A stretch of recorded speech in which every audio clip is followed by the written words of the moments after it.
ஜாதி அப்படின்னு நினைச்சு அவங்க என்ன பண்றாங்க, ஜாதி அரசியலுக்குள்ள போறாங்க. நிறைய ஜாதி அமைப்புகள் தனி அமைப்பு வச்சுக்கிட்டுலாம் நடத்துறாங்க. அப்படி ஆசைப்பட்டாங்கன்னா அந்த மாதிரி போய் பண்ணலாம், அதுல நம்ம ஒன்றும் தலையிட போறதில்லை.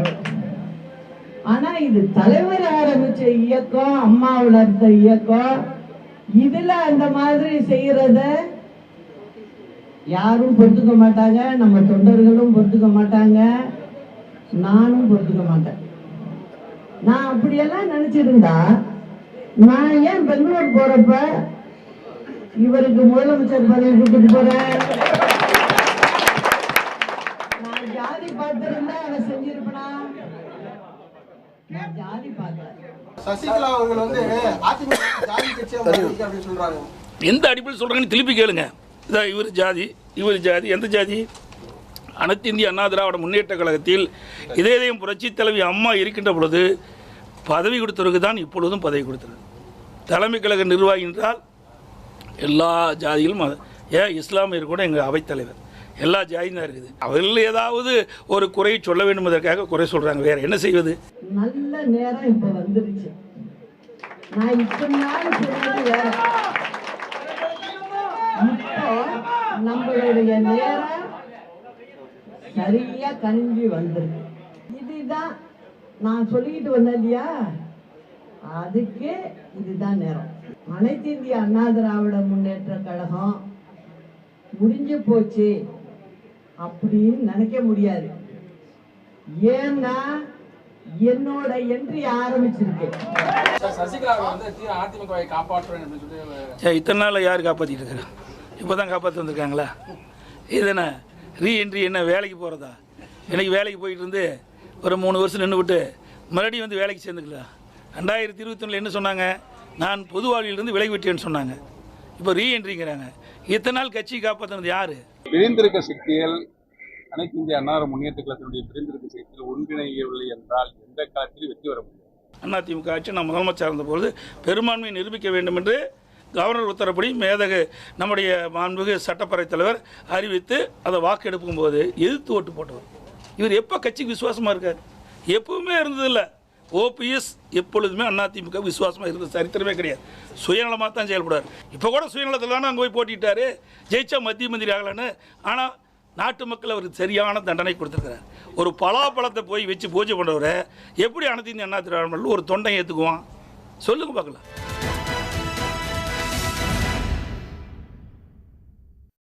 வணக்கம், இது கேள்விக்களம். நாடாளுமன்ற பொது தேர்தலுக்கு பிறகு அதிமுகவில் தொடங்கிய அந்த முணுமுணுப்பு என்பது விக்கிரவாண்டி இடைத்தேர்தல் அறிவிப்புக்கு பிறகு ரொம்ப பரபரப்பா மாறி இருக்கிறத பார்க்கிறோம். ஒரு பக்கம் என்னுடைய என்ட்ரி ஆரம்பமாகிவிட்டதுன்றாங்க சசிகலா. இது என்ன வேலைக்கு போறது மாதிரியா? 3 வருஷம் இல்லாம போயிட்டு அதுக்கப்புறம் ரீஎன்ட்ரி கொடுக்குறான்னு சொல்றாங்க. 2021 தேர்தலுக்கு முன்னாடியே அரசியலிருந்து விலகுவதா சொன்னவங்க இன்னைக்கு என்ட்ரி கொடுக்குறதுன்னு சொன்னா அது என்ன கணக்குன்றாரு இபிஎஸ். இன்னொரு பக்கம் அதிமுக ஒருங்கிணைந்து செயல்படணும்னு பல இடங்கள்ல இருந்து குரல்கள் வர, இபிஎஸ்னுடைய தலைமையை ஏற்றுக்கொண்டால் அந்த மாதிரி செயல்படுவதற்கான வாய்ப்புகள் இருக்குன்னு இப்போ இருக்கக்கூடிய அதிமுகவுக்குள்ளேயே சில குரல்கள் எழுறதையும் நம்ம பார்க்கிறோம். மீண்டும் உச்சமடைகிறதா அதிமுகவில் தலைமை யுத்தம் என்கின்ற பொருளில் தான் இன்றைய கேள்விக்களம் கட்டமைக்கப்பட்டிருக்கிறது. நம்மோடு இணைந்திருக்கிற விருந்தினர்களையும் வரவேற்போம். அதிமுக முன்னாள் எம்எல்ஏ டாக்டர் திரு ஸ்ரீதர் அவர்களை அரங்கத்திற்கு வரவேற்கிறோம். அரசியல் விமர்சகர் கலை அவர்களை வரவேற்கிறோம். பத்திரிகையாளர் ஷபீர் அகமது அவர்களையும் வரவேற்கிறோம்.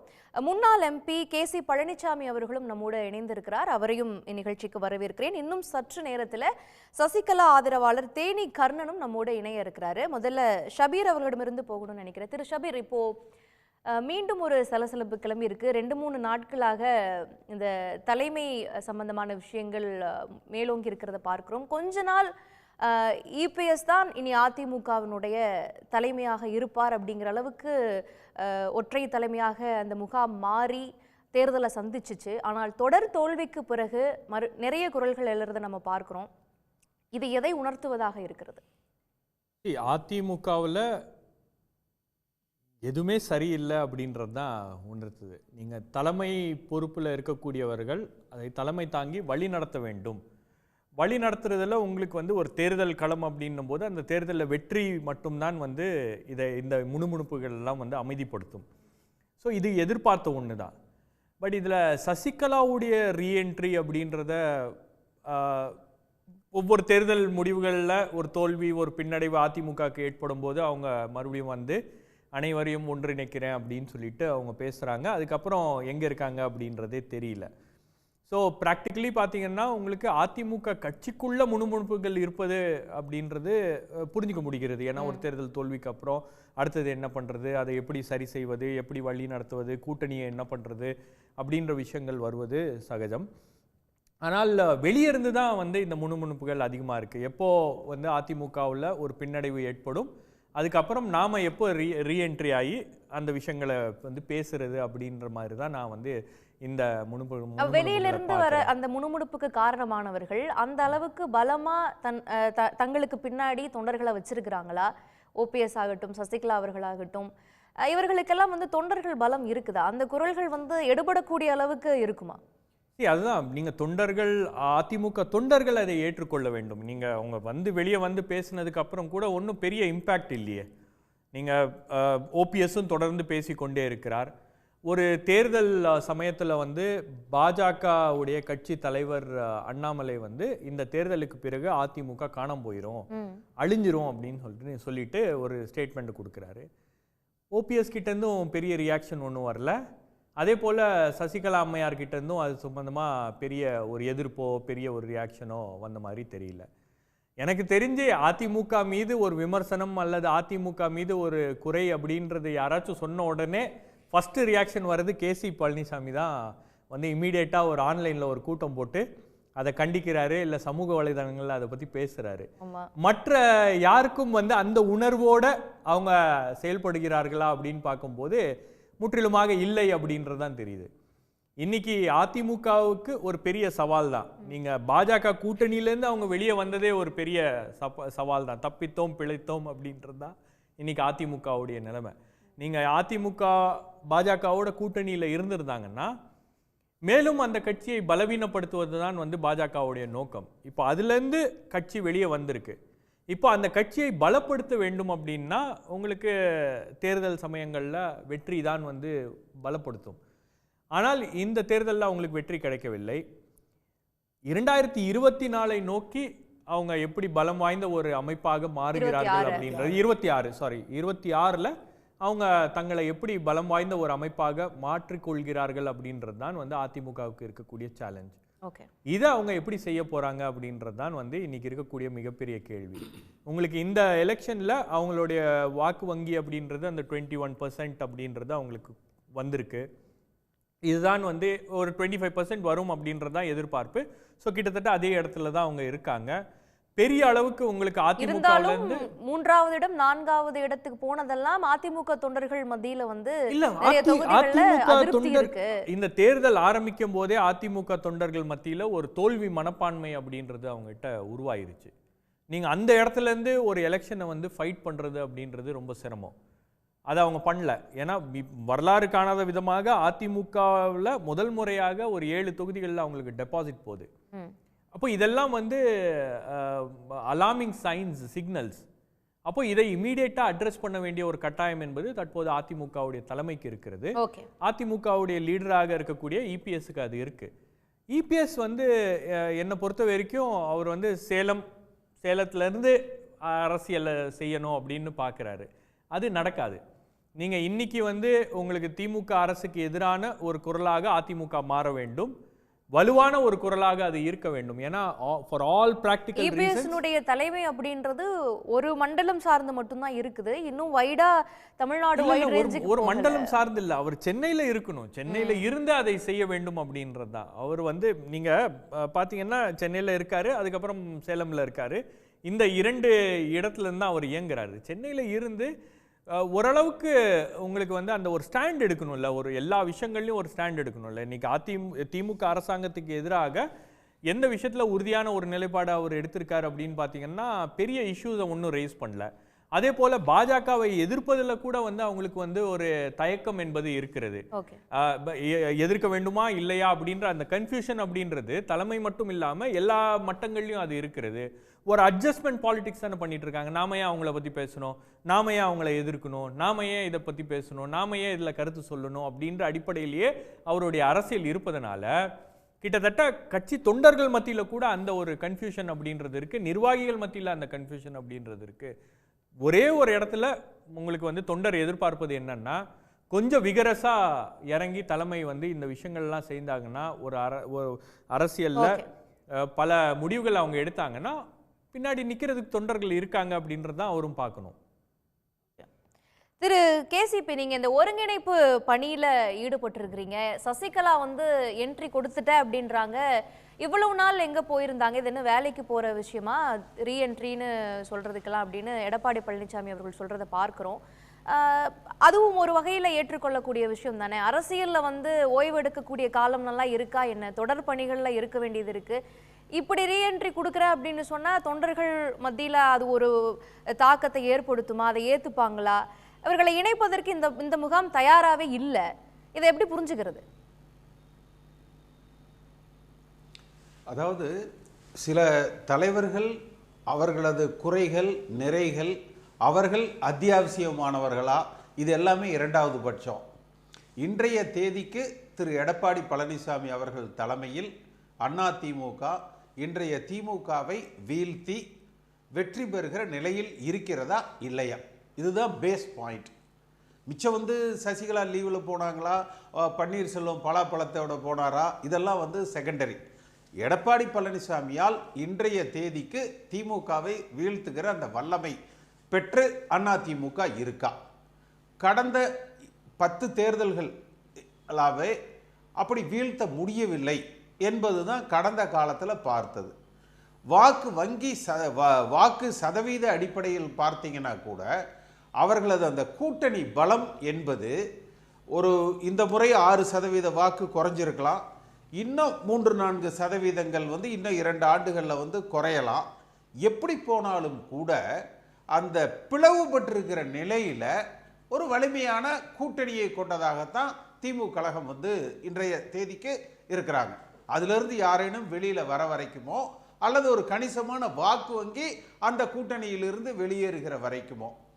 அடுத்தது பாரதிய ஜனதா கட்சி பார்த்தீங்கன்னா இதுக்கு முன்பு இருந்த காலகட்டங்களை விட அண்ணாமலை அவர்கள் தலைவராக பொறுப்பேற்றதற்கு பின்னால ஒரு வளர்ச்சி பெற்றதாக அவர்கள் நம்புகிறார்கள். அது உண்மையான வளர்ச்சியா இல்லையாங்கிறது தெரியல, ஆனால் ஒரு வளர்ச்சி பெற்று விட்டதாக அவர் நம்புறாங்க. அடுத்து அதிமுகவின் மீது அந்த தாக்குதல், இதுக்கு முன்னாடி திரு எல் முருகன் அவர்கள் இருந்த பொழுதோ இல்லை அவங்க தமிழிசை அவர்கள் இருந்த பொழுதோ இருந்த காலத்தை விட இன்றைய காலத்தில் கிட்டத்தட்ட அண்ணாமலை அவர்கள் அதிமுகவை அழிக்க வேண்டும், ஒழிக்க வேண்டும், காணாமல் போய்விடும் என்கிற அந்த அதிகபட்சமான அந்த ஒரு தாக்குதல்கள் அதிகமாக இருக்கு. அடுத்து திரு சீமான் அவர்களுக்கும் பார்த்தீங்கன்னா அந்த வளர்ச்சி இந்த தேர்தலிலேயே பல இடையூறுகளுக்கு தாண்டி அந்த சின்னத்தை எல்லாம் மாற்றி கொடுத்தாலும் கூட அவர் ஒரு அதிக வாக்குகளை தான் வந்து பெற்றிருக்கிறார். இன்னும் திரு விஜய் அவர்களும் அரசியல் களத்துக்கு வருவதாக வந்து இருக்கிறார். அப்ப இந்த இடத்துல ஒரு கேள்வி வருது. நீங்க சொல்றீங்க ஒரு பக்கம் அண்ணாமலை அவர்கள் அதிமுகவை கடுமையாக விமர்சிக்கிறாரு, அவருக்கு வந்து வாக்கு சதவீதம் வந்து அதிகமாகுது அப்படின்ட்டு. இபிஎஸ் தரப்புல அதிமுகல வைக்கக்கூடிய ஒரு குற்றச்சாட்டு அப்படின்னா, அதிமுக வாக்குகள் சில இரட்டை இலைக்கு எதிராக நின்னது அங்க யாரு? ஓபிஎஸ் அவர்கள் அந்த முகாமில் நின்று இரட்டை இலைக்கு எதிராக நிற்கிறாரு. டிடிவி வந்து 2 சீட்டு, நான் 1 சீட் கொடுத்தா கூட போதும் அப்படின்னு சொல்றதெல்லாம் பார்க்குறோம். அப்போ ஆட்டோமேட்டிக்லி அதிமுகவுக்கு எதிராக பாஜகவினுடைய முகாமில் இருந்து செயல்படுவதும் அதிமுகவினர் தானே? இல்லை, அதாவது ஒரு அரசியலில் 2 விதமான அது வாக்கு வங்கி அரசியலில் 2 விதமான நிலைப்பாடுகள் இருக்கு. ஒன்று, நம்முடைய பலத்தை அதிகப்படுத்தணும் அல்லது எதிராளியினுடைய பலத்தை குறைக்கணும். அப்ப நம்முடைய பலம்ங்கிறது திரு எடப்பாடி பழனிசாமி அவர்கள் இப்ப 21% வாக்கு பெற்றிருக்கதாக சொல்றாரு. நாடாளுமன்ற தேர்தலில் நான் 45% இந்த வாக்கு வங்கியை உயர்த்தி விடுவேன் அப்படிங்கிற அந்த பாதையை நோக்கி அவர் வந்து பயணிக்கணும். அப்படி இல்லை, நம்ம ரொம்ப கஷ்டப்பட்டால் கூட ஒரு 30, 32, 35 தான் வந்து உயர்த்த முடியும் அப்படின்னா மீண்டும் நெக் டு நெக், அதாவது சம அந்தஸ்தில் போட்டி கடுமையாக இருக்கும். அப்போ நம்ம என்ன செய்யணும்? எதிராளியினுடைய பலத்தை குறைக்கணும். அப்போ அந்த எதிராளியினுடைய பலத்தை குறைக்கிறதுனா நம்ம நோக்கத்தை முதல்ல நம்ம முடிவு பண்ணிக்கணும். நம்முடைய நோக்கம் வருகிற 2026 திமுக அரசாங்கத்தை வீழ்த்தி அதிமுக ஆட்சி அமைப்பதா, இல்லை பன்னீர்செல்வம் மிக மோசமானவர், சசிகலா என்பவர் அரசியலுக்கு தகுதியற்றவர் என்பதை நிரூபிப்பதா? இதை வந்து நம்மளுடைய நோக்கத்தை வந்து நம்ம நிலைநிறுத்திக்கணும். ஒருவேளை எடப்பாடி பழனிசாமி இன்றைய 21% 41% அந்த வாக்கு வங்கியை 2 மடங்கு நான் உயர்த்தி விடுவேன், புதிதாக வாக்கு பெறுகிற அந்த வாக்களிக்கிற உரிமை பெறுகிற இளைஞர்கள் நிறைய அதிமுகவை தேடி வருகிறார்கள், நடுநிலையாளர்கள் நிறைய அதிமுகவை தேடி வருகிறார்கள் என்று அவர் ஒரு சூழ்நிலையை உருவாக்குனார்னா இவர்களையெல்லாம் இணைக்கணுங்கிற அவசியமே தேவையில்லை. ஆனால் புதிதாக வருபவர்கள் இப்போ விஜய் வருகிற பொழுது அதில் ஒரு தாக்கம் வந்து ஏற்படும், சீமான் மூலமாக அதில் ஒரு தாக்கம் வந்து ஏற்படும், அடுத்து ஏற்கனவே அண்ணாமலை மூலமாக ஒரு தாக்கம் வந்து ஏற்படுது. கூட்டணி கட்சியினுடைய பலம், அப்போ தன் பலம் மாற்றானுடைய பலம். அப்போ இந்த சூழ்நிலைகளில் நம்முடைய நோக்கம் எப்படி அதிமுக ஆளுகிற பொறுப்புக்கு வருவது என்பதாக மட்டும் இருக்கணும். ரெண்டாவது, குறிப்பாக 2 பகுதிகளில் அதிமுக கடுமையான வீழ்ச்சியாக இருக்கிறது. சென்னை மண்டலத்தை பொறுத்த வரைக்கும் இதற்கு முன்பு நடந்த உள்ளாட்சி தேர்தல் ஆகட்டும், சட்டமன்ற தேர்தல் ஆகட்டும், இப்போ நடந்த நாடாளுமன்ற தேர்தல் ஆகட்டும், சட்டமன்றத்திலேயே பெருசாக எந்த ஒரு சட்டமன்ற தொகுதியும் அந்த சென்னை அதை சுற்றி இருக்கிற காஞ்சிபுரம், செங்கல்பட்டு, திருவள்ளூர் அந்த மாவட்டங்களில் பெரிய வெற்றியை வந்து பெறலை. அதே நிலை தான் உள்ளாட்சி தேர்தலையும் இருந்தது. அதே நிலை தான் வந்து இப்போ நாடாளுமன்ற தேர்தலையும் 3வது இடத்துக்கு வந்து தள்ளப்பட்டிருக்குது. அப்போ அந்த பகுதிக்கு இப்போ ஜெயவர்தனெல்லாம் வந்து ஒரு நல்ல கேண்டிடேட், ஆனால் 3வது இடத்துக்கு வந்து தள்ளப்படுகிறார். பாஜக சென்னை மண்டலத்தில் 2வது இடத்துக்கு வர்றாங்க. நிச்சயமாக அங்கே எந்த ஜாதியுமே இல்லை. இப்போ எடப்பாடி பழனிசாமி சொல்கிறார் இல்லையா, ஜாதி அரசியலுக்கெல்லாம் அப்பாற்பட்டவன் நான், ஜாதிக்கு அப்பாற்பட்டு நான் கட்சி நடத்துகிறேங்கிறது வாஸ்தவம். அப்போ ஜாதிகளுக்கு அப்பாற்பட்ட பகுதியாக எந்த ஒரு சமுதாயமும் அதிகமாக வாழுகிற பகுதியாக இல்லாமல் இருக்கிற சென்னை, அதை சுற்றி இருக்கிற ஒரு 40-50 தொகுதிகளில் ஏன் அதிமுக வலிமை பெற முடியலை? அப்போ அந்த இடத்துல 40-50 தொகுதிகளில் ஒரு 30 தொகுதியை பெறுவதற்கு இதுதான் யுக்தி. அப்படிங்கிற யுக்தியை விடை சொல்லினாலும் பரவாயில்ல, அந்த செயல்பாடுகளிலிருந்து நாம் கணிக்கிற அளவுக்கு என்ன இருக்கு, இது ஒன்று.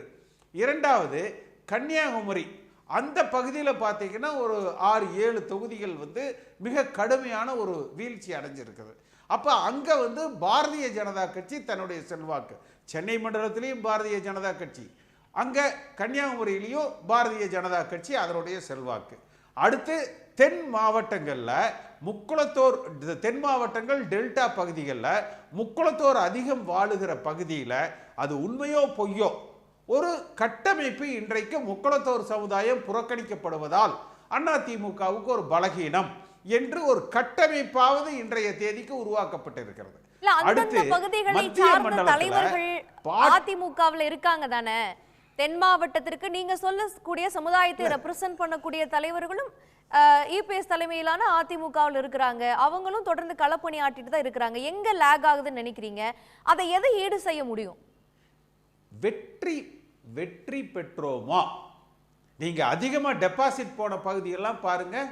நான் சொல்ற அந்த சென்னை பகுதி, கன்னியாகுமரி, திருநெல்வேலி இந்த பகுதிகளில் தான் நமக்கு வந்து அதிகமாக டெபாசிட் போயிருக்கு. இதெல்லாம் எங்கே அதிகமாக டெபாசிட் போயிருக்கோ அந்த பகுதிகளை தான் நான் சொல்கிறேன். அடுத்து நீங்கள் வட மாவட்டங்கள் எடுத்துக்கிட்டிங்கன்னா கூட பாட்டாளி மக்கள் கட்சி எந்த பக்கம் பாஜக கூட இருந்தால் பாஜக, அதிமுக கூட இருந்தால் அதிமுக, அவர்கள் இன்றைக்கு ஒரு தவிர்க்க முடியாத சக்தியாக அதிமுகவுக்கு தேவைப்படுகிறார்கள் என்கிற ஒரு சூழ்நிலை தான் இன்றைய தேதிக்கு வந்து இருக்கு. அப்போ சட்டமன்ற தேர்தல் என்பது இன்னும் ஒரு 18 மாதங்கள் தான் இருக்குது. அது ஒரு பெரிய காலக்கெடு அல்ல. மிக இந்த குறிப்பிட்ட ஒரு காலக்கெடுவுக்குள்ள அதிமுகவை வலிமைப்படுத்தி மீண்டும் ஆளுகிற கட்சியாக இந்த இயக்கத்தை உருவாக்கி விடுவேன் என்கிற நம்பிக்கையை எடப்பாடி பழனிசாமி கொடுப்பாரே ஆனால் யாரையும் சேர்த்தனுங்கிற அவசியமே கிடையாது. ஆனால் அப்படி ஒரு நம்பிக்கை கொடுக்காத வரை, அப்படி ஒரு நம்பிக்கை அடிமட்ட அதிமுக தொண்டர்களிடத்துல, தமிழ்நாட்டு வாக்காளர்களிடத்துல, தமிழ்நாட்டு மக்களிடத்துல, அதிமுக அனுதாபிகளிடத்துல ஏற்படுகிற வரை இந்த ஆப்ஷன், அதாவது நம்முடைய பலம் அதிகமாகணும், இல்ல எதிராளியினுடைய பலம் குறையணும், சிதறுண்டு கிடக்கிற சக்திகள் ஒருங்கிணையணும் என்பது தவிர்க்க முடியாதது. நிச்சயமா திரு எடப்பாடி பழனிசாமி அவர்களது பார்வை இந்த விஷயத்துல தன்னுடைய தலைமையை தக்க வைத்துக் கொள்ள வேண்டும் என்கிற அந்த நேரோ மைண்ட் பாலிடிக்ஸ் தான் தெரியுதே ஒழிய, என்ன சமரசத்திற்காவது நாம் தயாராகி மீண்டும் ஆளுகிற கட்சியாக அதிமுக உருவெடுக்க வேண்டும் என்கிற அந்த ஒரு வைராக்கியம் அவரிடத்துல இருப்பதாக தெரியல. அதற்கு காரணம் இன்றைய திமுக அரசாங்கத்தால எடப்பாடி பழனிசாமிக்கோ அவரோடு இருக்கிற முன்னாள் அமைச்சர்களுக்கோ பெரிய நெருக்கடி எதுவும் இல்லை. அப்ப மறைமுகமாக அதிமுக ஆளாவிட்டாலும் பரவாயில்ல, திமுகவோடு அவர்கள் ஆண்டாலும் பரவாயில்ல, இவர்களுக்கு இந்த வழக்கு, இந்த பிரச்சனைகள், இதிலிருந்து ஒரு பாதுகாப்புக்கு கட்சி தலைமை கைவசம் இருந்தால் போதும் என்று ஒரு சமரசத்துக்கு உள்ளுக்குள்ள வந்துட்டாங்களா என்கிற ஒரு அச்சம் தான் ஏற்படுது. பாஜகவோட எல்லாம் சமரசம் இல்லை, இப்ப திமுகவோட சமரசம்ன்றீங்க. சரி டாக்டர் ஸ்ரீதர், பாஜகவோட சேர்த்து தான் சொல்றேன். பாஜகவோட உங்க காலம் கருதி நான் அதை சொல்லல. நிச்சயமா பாரதிய ஜனதா கட்சியோடவோ அந்த சமரசம் ஏற்பட்டு விட்டதா என்பதாகத்தான் தெரியுது.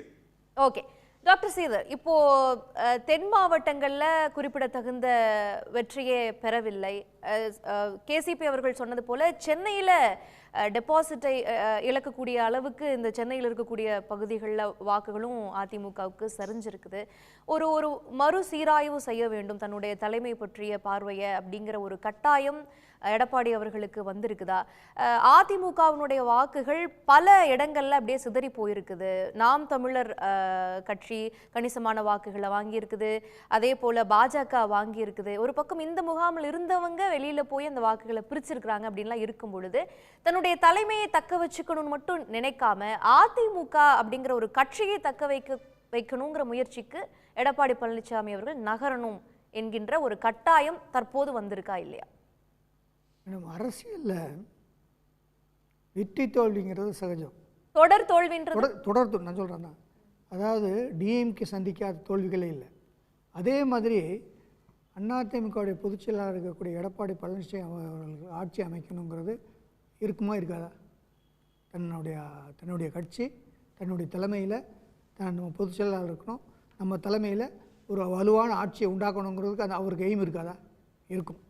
ஆனால் இப்போ என்ன பிரச்சனை அப்படின்னா, எலெக்ஷன் வருது, கட்சி வருது, அக்விசிஷன் வருது, பிரச்சனைகள் வருது, இதெல்லாம் ஒரு பக்கம் இருந்தாலும் அவர் எலெக்ஷன் முடிஞ்ச உடனே ஒரு அறிக்கை கொடுத்தார். படித்து பார்த்தீங்களா? படிச்சிருப்பீங்கன்னு நினைக்கிறேன். நடந்து முடிந்த நாடாளுமன்ற தேர்தலில்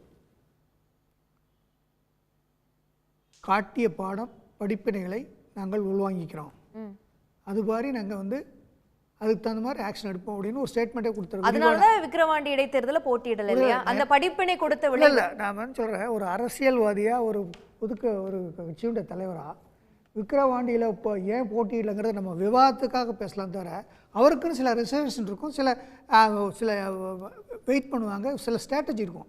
அதை நம்ம சொல்ல முடியாது, நம்மளுக்கு தெரியாமல் தெரியாது. என்ன ஸ்டாண்ட் எடுத்திருக்காங்க நமக்கு தெரியாது, நம்ம சொல்ல முடியாது. அது ஆனாலும் பை அண்ட் லார்ஜ் எந்த ஒரு எதிர்கட்சியோ எந்த ஒரு கட்சியுமே தன் கட்சி ஜெயிக்கணும், தன் தொண்டர்கள் ஜெயிக்கணும், தன்னுடைய அமைப்புகள் ஜெயிக்கணும் அப்படிங்கிறது அந்த தலைவரும் நினைப்பார். கூட இருக்க மாவட்ட செயலாளர்கள், மந்திரிகள், அவருடைய லெப்டினன்ட்ஸ் எல்லாருமே அதே அவங்க சொல்லுவாங்க. இப்போ அங்கேயே நிறைய குரல்கள் வரதை நம்ம பார்க்கிறோம். நாங்க கட்சியில இணைந்து செயல்பட தயார், அதிமுக ஒருங்கிணைந்து செயல்படணும்னு சசிகலா அவர்களிடமிருந்தோ ஓபிஎஸ் அவர்களிடமிருந்தோ குரல் வருது அப்படின்னா ஒருத்தங்க போனதுதான்றார் ஜெயக்குமார். கேசி வீரமணி போன்றவர்கள் இபிஎஸ்னுடைய தலைமையை ஏற்றுக்கொண்டால் உள்ள வர்றதுக்கு வாய்ப்பு இருக்கு அப்படின்றாங்க. அப்போ ஒப்பீனியன்ங்கிறது இபிஎஸ் அவர்கள் யோசிக்கிற மாதிரி மட்டுமே இல்லை. ஒரு பகுதியில் இருக்கக்கூடிய தலைவர்கள் வந்து ஒரு விருப்பங்களை உள்ள வச்சிருக்கிறாங்க. ஒவ்வொருத்தரும் பேட்டி தான் கொடுக்குறாங்களே தவிர வேர் இஸ் த ஆக்ஷன்? அவரு கலை தான் அடிக்கடி சொல்லிட்டு இருப்பாரு. இல்ல இபிஎஸ் அவர்களே என்ன ஆக்ஷன் எடுத்தாங்க? நான் என்ன சொல்றேன், கொங்கு மண்டலத்தை பலமாக கருதிய கொங்கு மண்டலத்துல ஒரு கணிசமான வாக்குகளோ வந்து வெற்றியோ கிடைச்சிருக்குதா? தென் மாவட்டங்கள்ல எதிர்பார்க்காத அளவுக்கு வந்து தோல்வியை சந்திச்சிருக்கு. அப்போ அதிமுகவை வந்து ஒரு பகுதி சார்ந்த கட்சியாக குறுக்கியதும் இவர்களுடைய செயல்பாடு தான் அப்படின்னு ஒரு விமர்சனம். அந்த மாதிரி ஒரு அரசியல் கட்சி தலைவர் யாருமே செய்ய மாட்டாங்க. அதில் உடன்பாடே கிடையாது.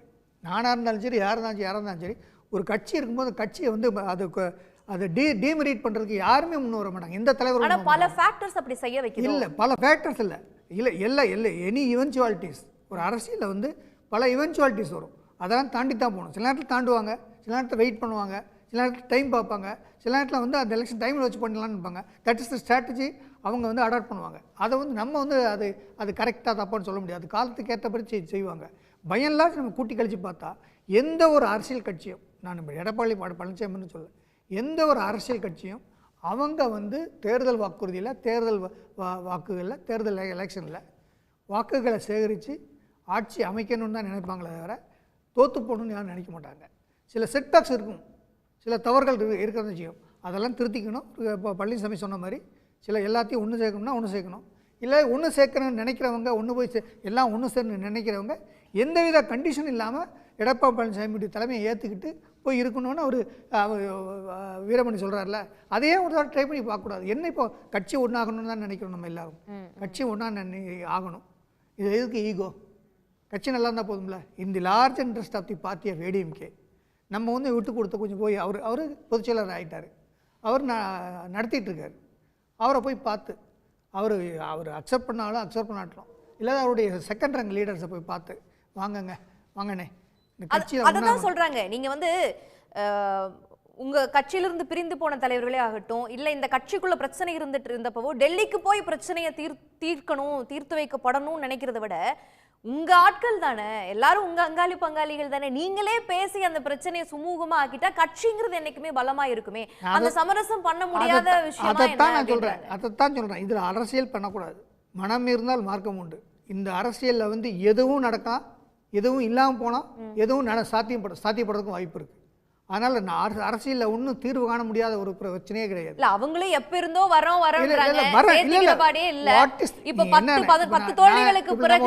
நம்ம ஆர்கியூமெண்ட் சொல்றோம். இப்போ கலை சார் என்கிட்ட பேசவே மாட்டேங்கிறாரு. நான் அவர்கிட்ட போய் பேச போறேன். ஒரு தடவை வேண்டாம் பாரு, 2 தடவை போவேன், 3ஆவது எதுக்கு வந்துகிட்டே இருக்கிறான், என்னன்னு கேள்ப்பா. இதுதான் சைக்காலஜி. இதை முதல்ல ஆக்ஷனில் நம்ம பண்ணுவோம். எல்லாரும் போய் அவரை போய் பார்த்து ஆனால் எல்லாம் ஒன்றாருன்னு சொல்லுவோம். அவர் மனசு அவர் சொல்கிறார் இல்லையா, இன்னும் நிறைய இது அவருக்கும் நிறைய பெயின் இருக்கும், சிலருக்கும் பயம் இருக்கும். திருப்பி பிரச்சனை பண்ணா என்ன பண்ணுறதுன்னு நினைக்கலாம். இதுக்கெல்லாம் அயன் அவுட் பண்ணுறதுக்கு செகண்ட் எல்லா லீடர்களும் வச்சு பேசி அவர்கிட்ட போய் பார்த்து அதை வந்து ஸ்பேட் அவுட் பண்ணி அந்த டிஃப்ரென்ஸ்லாம் இது பண்ணி ஒரே குறிக்கோள், கட்சி ரீகெயின் ஆகணும், கட்சி ஆட்சிக்கு வரணும், தொண்டர்கள் நிம்மதியாக இருக்கணும் அப்படிங்கிற ஒரு கான்செப்டுக்கு முன்னுக்கு கொண்டு போய் வரணும். அது கொண்டு வந்தா இல்லைன்னா இப்படியே பேசிட்டே இருக்கக்கூடாது. ஓகே, கட்சியை ஒன்றிணைக்கணுங்கிற ஒரு நோக்கம் வரணும்ங்கிறீங்க. திரு தேனி கர்ணன், இப்போ இபிஎஸ் அவர்களுடைய தலைமையை ஏற்றுக்கிட்டு சசிகலா அவர்கள் ரீஎன்ட்ரி கொடுக்க தயாரா இருப்பாங்களா? அதிமுகங்கிற கட்சி வலுப்பெறணும், தேர்தல் அரசியல்ல அடுத்து வரக்கூடிய தேர்தல்களில் ஜெயிக்கணும் அப்படின்னா இவ்வளவு காலமாக அந்த கட்சியை வந்து ஓரளவுக்கு கட்டுக்கோப்பா கொண்டுட்டு போயிருக்கிறார் இபிஎஸ். அப்படிங்கிறப்ப அவருடைய ஆளுமை மேல சந்தேகம் இல்லை. மேபி தேர்தல் அரசியல்ல குறிப்பிடத்தகுந்த வெற்றியை பெறாமல் இருந்திருக்கலாம். அப்ப சசிகலா அவர்கள் அரசியல் ரீஎன்ட்ரி கொடுக்குறாங்கன்னா இபிஎஸ் தலைமை ஏத்துக்க தயாரா இருப்பாங்களா அப்படிங்கிறது. இன்னொன்னு, அரசியல்ல என்ன விடுப்பு, அது ஒரு 3 வருட காலம் வந்து அரசியலிருந்து விலகி இருந்துட்டு திருப்பி நான் வர்றேன் அப்படின்னு சொல்றது வந்து மக்கள் மத்தியிலயோ தொண்டர்கள் மத்தியிலயோ சென்று சேருமா? இல்லை விடுப்புன்ற அந்த அந்த அந்த சின்னம்மா வெளிவந்த அந்த டயத்தில் வந்து அந்த தேர்தல் வந்துச்சு. அந்த தேர்தல் வந்து நம்ம ஒதுங்கி நிற்போம். நம்ம சின்னத்துக்கு எதிராக வேலை செஞ்சிடக்கூடாது. ஏன்னா இவர்களுக்கு அறிவுரை சொன்னாலும் சரி, ஒற்றுமை வலியுறுத்தாலும் சரி, செவிடங்காதல சங்குதுறது மாதிரி தான் இருந்துச்சு. ஆரம்பத்திலேருந்தே இன்ன வரைக்கும் ஒற்றுமை தான் அவங்க வலியுறுத்துறாங்க. அதுக்கடுத்தபடியாக ரீஎன்ட்ரி கொடுக்கறது வந்து எடப்பாடி தலைமையை நோக்கி ரீஎன்ட்ரி இல்லை, மக்களை நோக்கி, தொண்டர்களை நோக்கி தான் ரீஎன்ட்ரி கொடுத்துட்டு இருக்காங்க. எடப்பாடி பழனிசாமி அவர்களை அவரே சொல்லியிருக்கிறாரு, கட்சி அலுவலகத்தில் என்ன சொல்லியிருக்காருன்னா, நடந்து முடிந்த நாடாளுமன்ற தேர்தலில் 70% பேர் எனக்கு வேலை பார்க்கல, கட்சிக்கு உண்மையாக செயல்படணும்னு சொல்லிட்டாரு. அப்போ அப்படிப்பட்ட கூட இருக்கக்கூடிய நபர்களே வேலை செய்யணுன்ற போது தொண்டர்கள் எப்படி இருப்பாங்க, பொதுமக்கள் எப்படி இருப்பாங்க? இதைத்தான் சின்னம்மா சொல்கிறாங்க. சின்னம்மா என்ன சொல்கிறாங்க அப்படின்னா, சரிப்பா கட்சியை நீங்கள் வச்சுக்கிட்டீங்க, சின்னத்தை கட்சி சின்னம் எல்லாமே உங்கள்கிட்ட கொடுத்துட்டேன், சரி அது முன்னேற்ற பாதையில் போகணுமா இல்லையா? தொடர்ச்சியாக 10 தோல்வி பழனிசாமி பட்டத்தரம் வாங்கிட்டு இருக்கு. இப்போ 11வது தோல்வி பழனிசாமி வாங்கிட்டு இருக்கும்போது அப்போ தொண்டர்களுடைய மனநிலையை அறிஞ்சு ரீஎன்ட்ரி கொடுக்குறாங்க. கண்டிப்பாக எடப்பாடி பழனிசாமி மனம் திருந்தி சின்னம்மா அவர்களை தலைமை ஏற்றால்தான் மக்கள் ஏற்றுக்கொள்வார்கள், தொண்டர்கள் ஏற்றுக்கொள்வார்கள், அதிமுகவோட அனுதாபிகள் ஏற்றுக்கொள்வார்கள். எடப்பாடி தலைமையை ஏற்றுக்கிறாமத்தான தொடர்ச்சியாக தோல்வி வராங்க. இப்ப பாருங்க, தொண்டர்கள் ஒரு பக்கம் இருக்கிறாங்க, கொடி பிடிக்கிற தொண்டர்கள், வாக்களிக்கிற தொண்டர்கள். இல்ல சசிகலா அவர்கள் பின்னாடி எத்தனை தொண்டர்கள் அவங்க இது வரைக்கும் காமிச்சிருக்காங்க, எத்தனை மாநாடு போட்டிருக்காங்க, நடத்தி இருக்கிறாங்க, எனக்கு பின்னாடி இவ்வளவு தொண்டர் பலம் இருக்குதுன்னு அவங்க காமிச்சிருக்கிறாங்களா? எடப்பாடி பழனிசாமி அவர்கள் சில தேர்தல்களை சந்திச்சிருக்கிறாரு, கூட்டத்தை காமிச்சிருக்கிறாரு, பெரிய பெரிய மாபெரும் பொதுக்கூட்டங்கள்லாம் நடத்தி இருக்கிறாரு. அவர் போற பக்கம்லாம் கூட்டம் வருது, பொதுக்குழு உறுப்பினர்கள் அவர் பக்கம் தான் இருக்கிறாங்க, எம்எல்ஏக்கள் அவர் பக்கம் தான் இருந்தாங்க. யாரை காமிச்சு கட்சி என்னுடையதான் கிளைம் பண்ண முடியும் சசிகலா அவர்கள், ஓபிஎஸ் அவர்கள்? மேடம் ஒரே விஷயம், அதிமுக என்ற ஒரு இயக்கம் தொண்டருடைய இயக்கம். கடக்கோடி தொண்டனுக்கு தான் அந்த முடிவு எடுக்கக்கூடிய அந்த அதிகாரம் இருக்கு. இந்த மேல இருக்கக்கூடிய முன்னாள் அமைச்சர்களோ சிட்டிங் எம்எல்ஏக்களோ ஒன்றும் செய்ய முடியாது. இப்போ மேல இருக்க அமைச்சர்களை வச்சு, சிட்டிங் எம்எல்ஏ வச்சு நீங்களா புதிதாக நியமிக்கப்பட்ட இவர்கள் அதிகாரத்தில் இருக்கும்போது, ஆட்சி அதிகாரத்தில் இருக்கும்போது இவங்களுக்கு ஆதரவான ஆட்களை வந்து பதவியில் போட்டாங்க, செயற்குழு பொதுக்குழு உறுப்பினர்கள். அப்படி அம்மா காலகட்டத்தில் இருந்த பொறுப்பாளர்களை நீக்கிட்டு இவர்களுக்கு ஆதரவான ஆள்களை போட்டு இவங்க ஒரு பதவியை தேர்ந்தெடுத்துக்கிட்டாங்க. தேர்ந்தெடுத்த மறுகணம் ஒரு இடைத்தேர்தல், நல்லா புரிஞ்சுக்கொண்டீங்க, தேர்ந்தெடுத்த மறுகணம் ஒரு இடைத்தேர்தல் ஈரோடு கிழக்கு. அதுல காங்கிரஸ் கட்சி கிட்ட ஒரு இரட்டை இலை சின்னம் 68,000 வாக்கு வித்தியாசத்துல தோக்கடிக்குது இரட்டை இலை சின்னத்தை. அப்ப அதுவும் கொங்கு மண்டலம், எடப்பாடியுடைய கோட்டை, செங்கோட்டையோட கோட்டை, அந்த கோட்டையிலே ஓட்ட விழுந்து போச்சு. ஆரம்பிச்சது அங்கிருந்து தான், தொடர்ச்சியா அதுக்கு போன நாடாளுமன்ற தேர்தலில் இபிஎஸ் ஓபிஎஸ் ஒன்னா ராமர் லட்சுமணா இருக்கிற போதும் ஒரே ஒரு இடம் தேனி தொகுதி. சரி நாங்க விட்டுறோங்க, நீங்க கட்சியை கையில் எடுத்துட்டீங்க, எல்லாத்தையும் தொண்டர்கள் உங்ககிட்ட இருக்காங்கன்ற சொல்றீங்க, எந்த வெற்றியை கொண்டு வந்தீங்க? கொண்டு வந்து நாங்க பேச மாட்டோமே. அப்ப மக்கள் என்ன நினைக்கிறாங்க, தொண்டர்கள் எடப்பாடி பழனிசாமி இவரை தலைவராக ஏற்றுக்கிற முடியாது, ஏன்னா பதவி கொடுத்த சின்னம்மாவை யாருன்னு கேட்கிறாரு. அதே போல ஆட்சிக்கு உறுதுணையா இருந்த ஓபிஎஸ் யாருன்னு கேட்கிறாரு. அப்படி இவருக்கு வாக்களிச்சு சொன்னீங்க. ஈரோடு கிழக்கு இடைத்தேர்தலில் வந்து இரட்டை இலை சின்னம் வந்து தோற்கடிக்கப்பட்டது அப்படின்னு சொல்றீங்க. அந்த இரட்டை இலை சின்னத்துக்கு எதிராக தானே ஓபிஎஸ் இப்ப தேர்தலை சந்திச்சிருக்கிறாரு. உங்கள் தலைவர்களை மோசமாக பேசிய அந்த பாஜகவினோடு தானே கூட்டணியில் இணைஞ்சிருக்கிறாரு, அண்ணாமலைக்கு கீழே தானே அவர் செயல்படுறாரு. ஒரு விஷயம் மேடம், ஒரே விஷயம் புரிஞ்சுக்குங்க, அன்று நடந்த இடைத்தேர்தலுக்கு, ஈரோடு கிழக்கு இடைத்தேர்தலில் அன்னைக்கு இரட்டை இலைக்கு எதிராக நம்ம போக வேண்டாம் வேட்பாளரை வாபஸ் வாங்கிட்டாங்க. அப்ப ஜெயிச்சு காமிக்கணும்ல ஆம்பளை மாதிரி. அப்புறம் ஏன் 68,000 வாக்கு வித்தியாசம் தோத்து போனீங்க? சரி அதுக்கடுத்தபடியா சரி மக்கள் ஆதரவு இல்லை, தொண்டர்கள் ஆதரவு இல்லை, ஒருங்கிணைப்போம் அப்படின்ற ஒரு நல்ல எண்ணத்தோடு எடப்பாடி பழனிசாமி வந்திருந்தா இன்னைக்கு இவ்வளவு பிரச்சனையே கிடையாது. நான் பெரிய ஆள், என்கிட்ட தொண்டர்கள் பலம் இருக்குன்னு மாநாடு நடத்துவதும் பொதுக்கூட்டம் நடத்துவதெல்லாம், என்கிட்ட 1 கோடி ரூபா இருந்தால் நான் ஒரு பொதுக்கூட்டமே நடத்துவேன், பல கோடி இருந்தா மாநாடே நடத்துவேன். அது பெரிய விஷயம் இல்லை மேடம். வாக்கு வலுக வேணும், தொண்டர்கள் உருத்தோட வேலை பார்க்கணும். இப்ப எடப்பாடி பழனிசாமிக்கு கொடி பிடிக்கிற தொண்டன் கிடையாது, போஸ்டர் ஒட்டுறது கூட ஒரு இளைஞர் கிடையாது. இளைஞர்கள் பூராமே நாம் தமிழர் சீமானுக்கு போயிட்டாங்க, பிஜேபிக்கு போயிட்டாங்க. இப்ப யார் இருக்கா? ஊருக்கு 2 பேர் இருக்க எடப்பாடி அணியில. பாருங்க, தேனியில ஒரு வேட்பாளர் போட்டிருந்தாரு, வெறும் 1.5 லட்சம் வாக்கு. அதிமுக கோட்டை, அந்த கோட்டையில ஒரு 1.5 லட்சம் வாக்கு வாங்கியிருக்கிறாரு. அதே போல பாருங்க, ஓபிஎஸ் வந்து எதிராக நின்றான்னு சொல்றீங்க நீங்க. தன்னை நிரூபிக்கணுமா இல்லையா? அவரு தன்னை நிரூபிக்கணும். நீங்க தான் இவன் ஓபிஎஸ் கட்சிக்கு சம்பந்தம் இல்லை, தினகரன் கட்சிக்கு சம்பந்தம் இல்லை, சின்னமும் சம்பந்தம் இல்லைன்ற போது தன்னை நிரூபிக்கத்தான் தினகரன் அவர்களும் ஓபிஎஸ் அவர்களும் களங்காண்றாங்க. அது ஏதோ ஒரு கூட்டணியை வச்சு கூட்டணி நிரூபிக்க முடியல. பாஜகவினுடைய நிறமாகத்தானே அவங்க பார்க்கப்படுறாங்க அந்த தேர்தல்ல.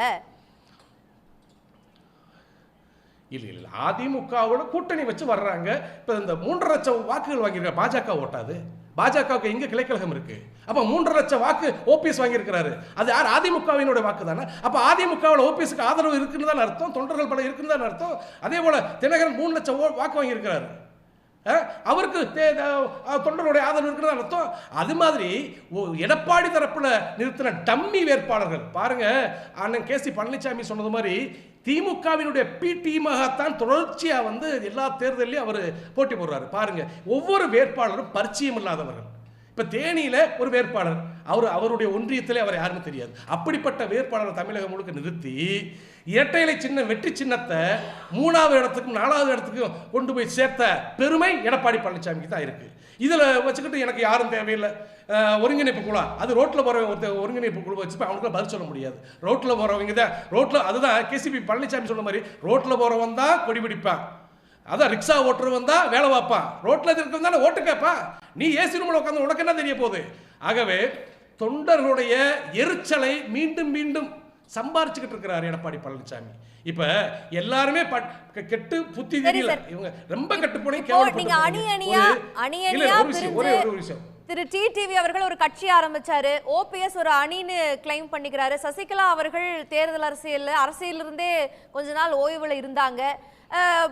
பிற அதிமுகவினுடைய முன்னாள் தலைவர்கள்லாம் இது போல ஒருங்கிணைப்பு பணியில ஈடுபட்டு இருக்காங்க. ஆனா அதிமுகன்னு சின்னத்தோட கிளைம் பண்ணி இபிஎஸ் அவர்கள் கையில வச்சுட்டு இருக்கிறாரு. இப்ப கட்சி சரியா இயங்கணும், கட்சி வலுப்பெறணும்னா சில சமரசங்களை செய்ய சசிகலா அவர்களோ ஓபிஎஸ் அவர்களோ தயாரா இருப்பாங்களா? பரவாயில்ல, கட்சி வலுப்பெறணும், இபிஎஸ் சொன்னா என்ன சொல்றாரோ கேட்டு எல்லாரும் சேர்ந்து மறுபடியும் ஒன்றா இணைந்து செயல்படுவோம், இபிஎஸ்ஏ தலைவரா இருக்கட்டும் ஏத்துப்பாங்களா? அது எப்படி இபிஎஸ் தலைவரை ஏத்துக்கிற முடியும்? இபிஎஸ் தலைவரா தொண்டனை ஏத்துக்கலன்ற போது சின்னமா எப்படி ஏத்துக்குவாங்க? ஓபிஎஸ் எப்படி ஏத்துக்குவாங்க? தொண்டனை ஏத்துக்கல, நிர்வாகிகளை ஏத்துக்கல. அவர் கூட்ட இருக்கக்கூடிய இருந்துட்டு போது சின்னம் இருந்து என்னாச்சு? சின்னத்தை கொண்டு குப்பையில போட்டீங்களே. இருக்கும் இடத்துல இருந்தா தான் அந்த சின்ன வெற்றி சின்னம். அந்த சின்னத்துக்கு தான் மரியாதை போச்சே. எங்க ஊர்ல ரெட்டலை சின்னத்தை கையில பச்சை குத்தி இருப்பான், அவன் பிளேட வச்சு கீச்சுக்கிட்டான். என்னன்னா இனி துரோகிட்டு இந்த சின்னம் இருக்கு, இந்த சின்னம் என் கையில இருக்கக்கூடாதுன்றான். அப்படி மக்களுடைய மனநிலையை மாத்தி சின்னமும் கட்சியும் பிரச்சனை இல்ல. ரீஎன்ட்ரி கொடுக்கிற சசிகலா அவர்கள் 234 தொகுதிக்கும் வேட்பாளர்களை நிறுத்த முடியுமா? ஓபிஎஸ் அவர்கள் அதை பண்ணி இருக்கலாமே. அவரு பாஜக கூட சேராம அதிமுக என் பக்கம் தான் இருக்குதுன்னா இந்த நாடாளுமன்ற தேர்தல்ல அத்தனை தொகுதிகளையும் அவரே வேட்பாளரை நிறுத்தி இருக்கலாமே. அதை பண்ண முடியல. ஒரு சின்ன அணியாக சுயேட்சை வேட்பாளராக தானே தேர்தலை சந்திச்சாரு. அவரும் அங்க வந்து அவருக்கான வாக்குகளை மட்டும்தான் வாங்கினார். ஒரு முன்னாள் முதலமைச்சரா இருந்திருக்கிறாரு அப்படின்றப்ப நீங்க சொல்ற அந்த கணிசமான வாக்குகள் அவருக்கு வந்திருக்கும். அவர் வேட்பாளரை நிறுத்தி இபிஎஸ் அவர்களை போல இத்தனை தொகுதிகளுக்கும் வேட்பாளரை நிறுத்த முடியுமா? இல்ல நிறுத்த ஏன் முடியாது? நிறுத்திருந்தா இதை காட்டிலும் கேவலப்பட்டுல போயிருப்பாங்க. நான் என்ன சொல்ல வரேன், உங்களுக்கு தேவை அதிமுகவும் தொண்டர்களும் தானே. எங்களுக்கு கவலையா இருக்கு மேடம். மேடம் இரட்டை இலை சின்னம் எங்க சின்னம் மேடம், கட்சி எங்க கட்சி, அது அழிவு பாதையில போறதை நினைச்சு வருத்தப்படுறாங்க.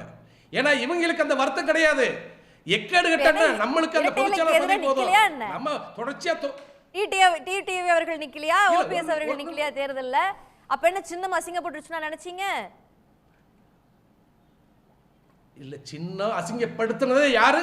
அதுக்கு ஏன்னா பேசலாமே. நாங்க விட்டு கொடுத்தோம்ல. நாங்க ஈரோடு கிழக்கு தொகுதியில இடைத்தேர்தல்ல நாங்க விட்டு கொடுத்தோம். தினகரன் விட்டு கொடுத்தார், ஓபிஎஸ் விட்டு கொடுத்தார். போறதுக்கு வேட்பாளர் இல்ல, அதனால போட்டி இல்லன்னாங்க. என்ன மேடம் வேட்பாளர் இல்ல? நான் என்ன சொல்ல வரேன்னா, நாம் தமிழர் தமிழகம் முழுக்க வேட்பாளர் நிறுத்தும் போது நாங்க நிறுத்த முடியாதா? நிறுத்த முடியாதான? வேணான்னு நினைச்சுதான் ஒவ்வொரு தொகுதியில் நின்றாங்க. சரி, நாங்க முதல்ல எடப்பாடி பழனிசாமி ப்ரூவ் பண்ண சொல்லுங்க மேடம். எடப்பாடி பழனிசாமி மிகப்பெரிய ஆளுமைன்னு சொல்லிட்டு இருக்கிறாங்களே, அவருடைய சகாக்கள் சொல்றாங்களே, இந்த ஈரோடு இப்போ விக்கிரவாண்டி இடைத்தேர்தல் நிற்க வேண்டியதானே? என்ன திமுக அரசாங்கம் வந்து தேர்தல் ஆணையத்தை கையில் வச்சிருக்கு, காவல்துறையை கையில் வச்சிருக்கு, எல்லா அமைச்சர்கள் முகாம் போடுவாங்க, அதனால இங்க சுதந்திரமா தேர்தல் நடக்காது குற்றஞ்சாட்டே சப்பக்கட்டு பழனிசாமி. நான் என்ன கேட்கிறேன்னா, சரி நாடாளுமன்ற தேர்தலை விட்டுரு, அது முடிஞ்சு போச்சு, ரெட்டலைய ரொம்ப அசிங்கப்படுத்திட்டீங்க. இப்ப இந்த விக்கிரவாண்டி இடைத்தேர்தலில் நின்று தங்களை நிரூபிக்க தெம்பில்லைன்னா அப்புறம் எதுக்கு நீங்க பொதுச்செயலாளர் இருக்கிறீங்க? எதுக்கு சின்னத்தை அசிங்கப்படுத்துறீங்க, கட்சி அசிங்கப்படுத்துறீங்க? அதுதான் சொல்றாங்க. நீங்க என்ன இப்படி சொல்றீங்க? என்ன ஜாஸ்தி? தேமுதிக கூட்டணியா இருக்கு, அதே போல கிருஷ்ணசாமி கூட்டணியா இருக்கு, இன்னொரு இஸ்லாமிய கட்சி கூட்டணியா இருக்கு. தனிச்சு நின்று எடப்பாடி பழனிசாமி யாருடைய கூட்டணி வைக்காம தனிச்சு நின்று இந்த வாக்குகளை வாங்கியிருந்தா வேணா கொஞ்சம் பெருமைப்படலாம். கூட்டணி வச்சு தானே. சரி, நீங்களும் சமரசத்துக்கு தயாரா இல்லைன்றீங்க, அவங்களும் முடியாதுன்றாங்க. திரு கலை இல்ல சமரசத்துக்கு இல்ல மேடம் ஒரே விஷயம் நான் பதிவிட, சமரசத்துக்கு நாங்க தயார், ஒற்றுமைக்கு தயார், கூட்டு தலைமையாக கூட இருக்கலாம், ஆனா எடப்பாடி தலைமையாக இருக்கக்கூடாது. அதுதான் தொண்டருடைய கோரிக்கை. போன இதற்கு முன்பு அதிமுக வாங்கிய வாக்குகள், அந்த வெற்றியை கம்பேர் பண்ணும்போது இபிஎஸ் தலைமையேற்றதற்கு பிறகு வெற்றி தேர்தல் அரசியல நிரூபிக்கப்படவே இல்லை அப்படிங்கிற ஒரு குற்றச்சாட்டை தவிர்க்கவே முடியாது இல்லையா? அப்ப சமரசம் என்பது அங்க ஏத்துக்க வேண்டிய ஒரு விஷயமா இருக்குது. ஓபிஎஸ் அவர்களையோ சசிகலா அவர்களையோ எலிமினேட் பண்ணிட முடியுமா? இல்லை, இப்போ ஓபிஎஸ் சசிகலாவுக்கு பின்னாடி வருவோம். இந்த 10 தோல்வி பழனிசாமின்னு சொன்னார் அவர். இந்த 10 தோல்விகளில் 9 தோல்விகளில் ஓபிஎஸ், பாஜக இவங்கெல்லாம் கூட தான் இருந்தாங்க. இவங்களை கூட வச்சுக்கிட்டு தான் தோத்தார் அவர். அதே சமயத்தில் 2021 தேர்தலில் 2019 பாஜகவை முன்னிறுத்தினதை விட, கூட்டணியில் இருந்ததை விட இப்போ தனியாக நின்று, கிட்டத்தட்ட தனியாக நின்று தான் ஒரு சதம் வாக்குகளை கூட வாங்கியிருக்கிறாங்க. இது ஒரு பெர்செப்ஷன் பேட்டிலுங்க. எலெக்ஷனுங்கிறது ஒரு பெர்செப்ஷன் பேட்டில். பெர்செப்ஷன் ஒவ்வொரு தேர்தலுக்கும் மாறும். கடந்த தேர்தலில் இப்போ திமுக 40க்கு 40ல வெற்றி பெற்றிருக்குது. திமுகவிற்கு எதிரான அதிருப்தியான வாக்குகள், அதிமுகவுக்குன்னு இருக்கக்கூடிய வாக்குகள் பாஜகவுக்கும் நாம் தமிழருக்கும் சிதறி போயிருக்கு. அதற்கு காரணம் என்ன? அதான் சொல்கிறேன், இந்த பெர்செப்ஷன் என்ன பெர்செப்ஷன்னா, இந்த தேர்தலில் பெர்செப்ஷன் என்னென்னா, இது வந்து ஒரு அகில இந்திய அளவில் 2 கூட்டணிகள் தமிழ்நாட்டிலையும் ரொம்ப பலமாக போட்டி போடுறாங்க. இந்த மாதிரியான ஒரு பெர்செப்ஷன் முன்னாடி இருந்ததில்லை. தமிழ்நாட்டில் 2 அணியாக பிரிஞ்சு அகில இந்திய அளவில் போட்டி போடுறதுங்கிறது கூர்மையான பேட்டில் இல்லை. அதில் அதிமுகவுக்கு it is not in the reckoning. அவங்களுக்கு இது வந்து they don't have a stack in this election. ஏன்னா அவங்க இந்த 2 கூட்டணியிலே இல்லை. அவங்க பிரதமர் வேட்பாளர் யாருங்கிற சாய்ஸ் அவங்களுக்கு கிடையாது. ஸோ இதை நோக்கி நகர்ப்புறத்தில் இருக்கக்கூடிய அர்பன் அண்ட் செமி அர்பன் ஏரியாவில் இருக்கக்கூடிய மிடில் கிளாஸு கொஞ்சம் அப்படி நகர்றாங்க. இந்த தேர்தலில் அவங்க எப்படி பார்க்குறாங்கன்னா, திமுக பாஜக கூட்டணிகளுக்கு இடையே இருக்கக்கூடிய ஒரு போட்டியாக இதை பார்க்குறாங்க. அதிமுக அதில் ரெக்கனிங்கில் இல்லை அவங்கள பொறுத்தவரை. அதிமுக மேலே கூட்டணியில் இருந்திருந்தா ஒருவேளை நல்லா இருந்திருக்குமோ? இல்லை, இருந்திருந்தால் இதோட மோசமாக தான் ஆகிருக்கும். அது அப்படி தானே இருந்துச்சு. சில இடங்கள்ல 2வது இடம் 3வது இடம்ங்கிறத பாஜகவும் அதிமுகவும் பெறதை நம்ம பார்க்கிறோம். இரண்டும் ஒன்றாக தேர்தல கூட்டணியா இருந்து சந்திச்சிருந்தா 1+1 அரித்மெட்டிக்ல சில இடங்கள்ல ஜெயிச்சிருக்க முடியும். இன்னைக்கு 1+1 அரித்மெட்டிக்ல 2. ஆனா பொலிட்டிக்கல் அரித்மெட்டிக் வந்து 1+1 0 ஆகும் பல சமயங்கள்ல. அப்புறம் தேர்தலுக்கு வெளியே வந்தது அமைப்பதிலும் சரியான நேரத்தில் அதை கையாளல. பாமகவை இவங்க கூட்டிட்டு வந்திருந்திருக்கணும் அதிமுக. அந்த இடத்துல நான் சொல்றேன், நான் 2019 சொல்லிட்டே இருக்கிறேன், பாமக விட்டு அதிமுக வெளியில் வந்தா வட தமிழ்நாட்டில், குறிப்பாக மத்திய தமிழ்நாட்டில் அவங்க அதிக வாக்குகளை பெறுவாங்கன்னு நான் சொன்னேன். இப்போ அது இட் இஸ் ப்ரூவ்டு. அதிமுக வாங்கியிருக்கிறாங்க. இப்போ வட தமிழ்நாட்டில், மத்திய தமிழ்நாட்டில் பாமக ஏரியாவுடைய பெல்ட்லயே அவங்க அதிக வட தமிழகத்துல 2 கட்சிகளுமே ஷேர் பண்ற ஓட் ஒரே மாதிரியான ஓட் தான். அவங்க இணைஞ்சு தேர்தலை சந்திச்சாதான் இரு கட்சிகளும் இல்லைங்கிறேன் நான். அப்படி இல்லை. பாஜக வந்து என்ன நினைக்குதுன்னா, அதிமுகவை காலி பண்ணாதான் நம்ம இங்கே வரணும்னு நினைக்குது, வர முடியும்னு நினைக்குது. அண்ணன் எப்போ சாவான், திண்ணை எப்போ காலியாகுன்னு காத்துட்ருக்குறாங்க. அதான் அவங்களுடைய இங்கே தமிழ்நாட்டை பொறுத்தவரை அப்படி காத்துட்டு இருக்காங்கன்னா ஃபேக்ஷனா இருக்கக்கூடிய அதிமுகனால அந்த பலத்தை வந்து எதிர்கொள்ள முடியுமா? ஃப்ராக்ஷனே கிடையாதுங்க. சிலர் கட்சியிலேருந்து வெளியேற்றப்பட்டிருக்கிறாங்க, அவங்களுக்கு எந்த பலமும் கிடையாது. உதாரணமா ஓபிஎஸ் வந்து தர்ம யுத்தம் நடத்தும் போது அவர் பின்னாடி ஒரு அணி சேர்ந்து அந்த ஒரு கான்செப்ட் கணிசமான வாக்குகளை அதிமுக வாங்க முடியல தென் தமிழகத்துல. அதான் அதுக்கு வர்றேன் நான். சில ஏரியாவில் கன்சர்ன்ஸ் இருக்குது. உதாரணமாக இந்த சென்னை மாதிரி அர்பன் செமி அர்பன் ஏரியாக்களில் அவங்களுடைய வாக்கு வங்கி குறைந்ததுக்கு காரணம் நான் சொன்னது அந்த பெர்செப்ஷன் மாறி இருக்குது. அவங்க ரெக்கனிங் சொன்னது போல சென்னையிலிருந்தே முதல்ல இல்லை, அவங்க ரெக்கனிங் இல்லைங்க. தே ஆர் நாட் இந்த ரெக்கனிங் இன் திஸ் எலெக்ஷன்.